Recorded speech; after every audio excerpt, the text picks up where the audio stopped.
So I'm back at my friend's house and I'm going to show you how we got the floor from this to this. Now don't be fooled, this is a massive task. They have only just moved in and the house has been left for months. So my first job was to unpack all the stuff that they've brought with them.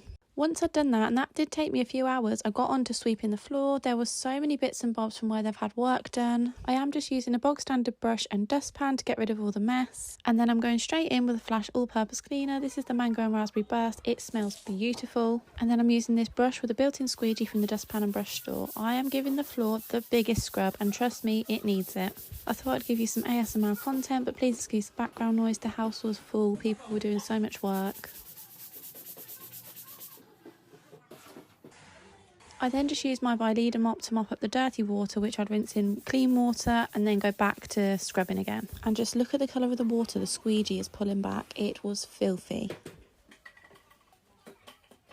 So you can actually see here how dirty the floor is, and this brush was just amazing. I wouldn't have been able to have done it without it. It saved me getting down on my hands and knees. And you can also see how much of a battering my Vileda mop head has taken.